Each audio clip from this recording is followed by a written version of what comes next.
آج کے اس تجزیے میں ہم ایک بہت ہی زبردست چیلنج پر بات کرنے والے ہیں۔ ذرا تصور کریں، ایک بالکل خالی اپورڈ پروفائل ہے، کوئی ریویو نہیں، کوئی ستارہ نہیں۔ ایسی صورتحال میں کامیابی حاصل کرنا بظاہر ناممکن سا لگتا ہے نا؟ لیکن بغیر کسی تجربے کے ایک شاندار پروفائل بنانا بالکل ممکن ہے۔ اس کے لیے ہمیں صرف کلائنٹ کی ذہنیت کو سمجھنا ہے اور مارکیٹنگ کی کچھ سچی حقیقتوں کا سہارا لینا ہے۔ یہ ایک ایسی خفیہ حکمت عملی ہے جو کسی بھی نئے لکھنے والے کو راتوں رات ایک ماہر کے طور پر پیش کر سکتی ہے۔ اور مزے کی بات یہ ہے کہ اس کے لیے کسی ڈگری یا روایتی ٹریننگ کی ضرورت نہیں، بس تھوڑی سی تخلیقی سوچ چاہیے۔ تو چلیے سیدھا موضوع کی طرف چلتے ہیں۔ تو 0 والے نئے فری لانسر کو اپنا سب سے پہلا کلائنٹ آخر ملتا کیسے ہے؟ یہ وہ سوال ہے جو انڈسٹری میں قدم رکھنے والے ہر نئے فرد کی راتوں کی نیند اڑا دیتا ہے۔ اس صورتحال کو عام طور پر فری لانسر کی الجھن یا کیچ 22 کہا جاتا ہے۔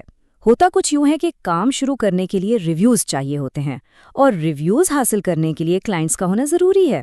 یہ ایک ایسا چکر ہے جس میں پھنس کر اکثر لوگ ہمت ہار دیتے ہیں۔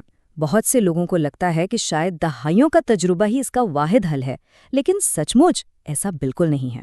اس مسئلے سے نکلنے کے لیے ہم ان 5 عملی اقدامات کو دیکھیں گے۔ نمبر 1، فری لانسر کی الجھن۔ نمبر 2، فوائد بیچیں، خصوصیات نہیں۔ نمبر 3، خفیہ نش کی حکمت عملی۔ نمبر 4، خفیہ پورٹ فولیو بنانا۔ اور آخر میں نمبر 5، آسان بنائیں اور اہمیت ثابت کریں۔ تو سب سے پہلے بات کرتے ہیں سیکشن 1 کی، یعنی فری لانسر کی الجھنیں اور روایتی پروفائل بنانے کے طریقے کیوں ناکام ہو جاتے ہیں۔ چلیں اس انڈسٹری کی ایک بہت بڑی غلط فہمی کو دور کرتے ہیں۔ زیادہ تر روایتی پروفائلز اس لیے فیل ہوتے ہیں کیونکہ ان کی بنیاد ہی غلط ہوتی ہے۔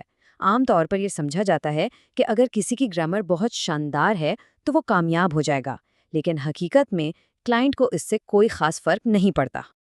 دیکھیں، ایک پروفائل کوئی خشک ریزیومے یا محض خوبیوں کی فہرست نہیں ہوتی۔ سب سے بڑی اور عام غلطی یہی ہے کہ لوگ اپنے بایو کو ایک بورنگ سی وی کی طرح لکھ دیتے ہیں۔ اس میں تعلیمی قابلیت، مشاغل یا یہ لکھ دیا جاتا ہے کہ انہیں لفظوں سے کتنا پیار ہے۔ سچی بات بتاؤں، پڑھنے والے کو ان چیزوں میں ذرا بھی دلچسپی نہیں ہوتی۔ وہ یہ جاننے نہیں آیا کہ فری لانسر کے مشاغل کیا ہیں، وہ تو صرف اپنے بزنس کے مسئلے کا حل ڈھونڈ رہا ہے۔ اس کا سیدھا سا حل یہ ہے کہ بایو کو ایک سیلز پیج کی طرح سمجھا جائے۔ کامیابی کا پہلا قدم ہی یہی ہے کہ پروفائل کو ایک ہائی کنورٹنگ سیلز پیج کی طرح کام کرنا چاہیے۔ اس کا ایک ایک لفظ کلائنٹ کی ضروریات اور اس کے درد کو مد نظر رکھ کر لکھا جانا چاہیے۔ جب بایو کو سیلز پیج کے طور پر ڈیزائن کیا جاتا ہے تو پوری گیم ہی بدل جاتی ہے۔ اب چلتے ہیں دوسرے حصے کی طرف۔ فوائد بیچیں، خصوصیات نہیں، یعنی اپنی توجہ کلائنٹ پر مرکوز کرنا۔ کاپی رائٹنگ کا ایک بہت ہی سنہری اصول ہے جسے کبھی نہیں بھولنا چاہیے۔ پڑھنے والا ہمیشہ صرف ایک ہی بنیادی سوال کا جواب ڈھونڈ رہا ہوتا ہے، اس میں میرے لیے کیا فائدہ ہے؟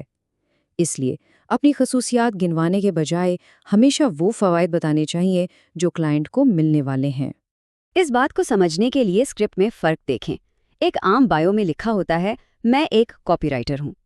اب اس کے مقابلے میں سیلز پیج بایو دیکھیں، میں کوچز کی کولڈ لیڈز کو وفادار کسٹمرز میں بدلنے میں مدد کرتا ہوں۔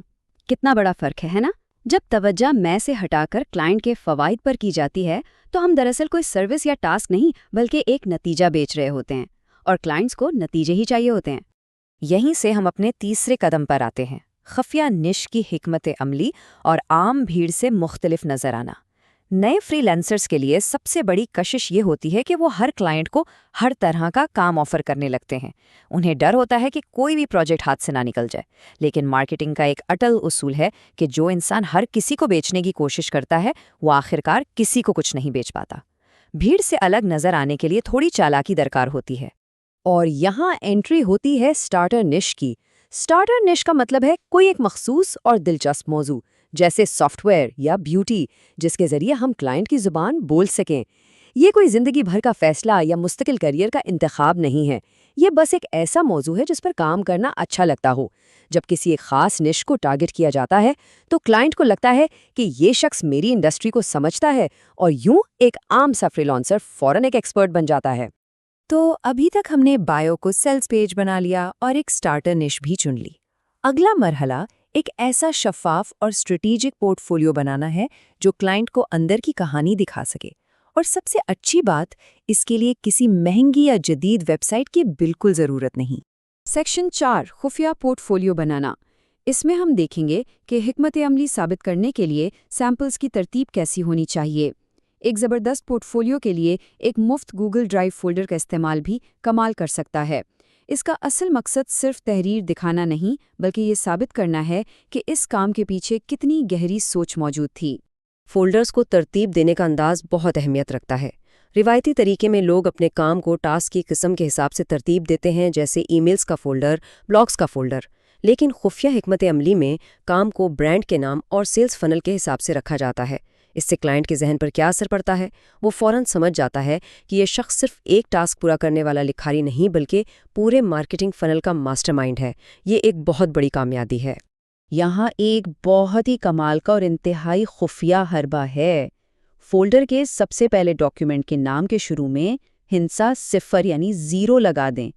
اس طرح وہ ڈاکیومنٹ ہمیشہ لسٹ میں سب سے اوپر نظر آئے گا۔ اسے سب سے پہلے پڑھیں یا 0-read first کا نام دیا جاتا ہے۔ اس 0 نمبر والے ڈاکیومنٹ کے اندر پورٹ فولیو میں موجود سیمپلز کی پوری حکمت عملی اور ایگزیکٹو سمری بیان کی جاتی ہے۔ یہ کلائنٹ کو بتاتا ہے کہ صرف الفاظ نہیں لکھے گئے بلکہ ایک باقاعدہ منصوبہ بندی کی گئی ہے۔ یاد رکھیں، خیالات کو ترتیب دینے اور حکمت عملی بنانے کی یہ صلاحیت اصل کام کا 50% ہوتی ہے، اور کلائنٹس ایسی اسٹریٹجک سوچ کے دیوانے ہوتے ہیں۔ لیکن کیا ہو اگر کلائنٹس کے ریویوز سرے سے ہوں ہی نہ؟ یہاں چھپے ہوئے سوشل پروف کا استعمال کیا جا سکتا ہے۔ پچھلی ملازمتوں میں لکھی گئی رپورٹس، مینج کیے گئے سوشل میڈیا اکاؤنٹس یا کسی بھی موجودہ خراب کاپی کو اپنی مہارت سے بہترین انداز میں دوبارہ لکھ کر سیمپل کے طور پر پیش کیا جا سکتا ہے۔ کلائنٹ کو صرف اس بات سے غرض ہے کہ تحریر میں کتنی کشش ہے، اسے اس سے کوئی مطلب نہیں کہ پچھلے کام کے پیسے کس نے دیے تھے۔ اب ہم آتے ہیں اپنے آخری اور 5ویں سیکشن کی طرف۔ آسان بنائیں اور اہمیت ثابت کریں۔ معلومات کو بآسانی ہضم ہونے والا کیسے بنایا جائے؟ دیکھیں، اپ ورک کے کلائنٹس بے حد مصروف لوگ ہوتے ہیں۔ ان کے پاس لمبی اور پیچیدہ تحریریں پڑھنے کا وقت نہیں ہوتا۔ ان کا دماغ ایسی معلومات چاہتا ہے جسے سمجھنا انتہائی آسان ہو، جسے ہم کوگنیٹو فلوئنسی کہتے ہیں۔ اور اس کا بہترین طریقہ یہ ہے کہ اپنی تحریر کو ہیمنگوے ایڈیٹر جیسے ٹول سے گزار کر پڑھنے کی سطح کو 3 سے 7ویں جماعت یعنی گریڈ 3 سے 7 کے درمیان رکھا جائے۔ اگر پروپوزل یا پروفائل کی زبان مشکل اور بھاری بھرکم الفاظ سے بھری ہوگی تو کلائنٹ فوراً وہاں سے چلا جائے گا۔ سادگی ہی میں سب سے زیادہ طاقت ہے۔ تو چلیں جلدی سے ان تمام چیزوں کو ایک ساتھ جوڑتے ہیں۔ یہ 5 قدم مل کر ایک مکمل اور شاندار روڈ میپ بناتے ہیں۔ سیلز پیج بائیو، سٹارٹر نش، برانڈ کے لحاظ سے فوکس پورٹ فولیو، چھپا ہوا سوشل پروف اور آسان زبان کا استعمال۔ یہ وہ خفیہ بلو پرنٹ ہے جو ایک زبردست حکمت عملی مرتب کرتا ہے۔ اور یہ پورا تجزیہ اس ایک طاقتور اور خوبصورت حقیقت پر آ کر مکمل ہوتا ہے کہ فری لانسرز ٹاسک نہیں بیچتے، وہ نتائج بیچتے ہیں۔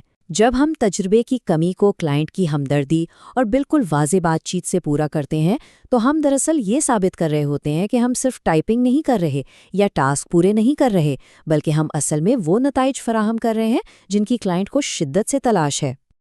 اب جبکہ اس خفیہ حکمت عملی کے تمام راز کھل چکے ہیں تو سوچنے کی بات یہ ہے کہ نئے فری لانسرز کو اپنا پہلا کلائنٹ حاصل کرنے میں اس وقت سب سے بڑی رکاوٹ کیا پیش آ رہی ہے؟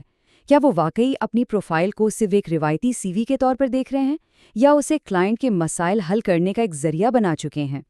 اس سوال پر ضرور غور کیجیے گا کیونکہ اسی جواب میں کامیابی کا اگلا راستہ چھپا ہے۔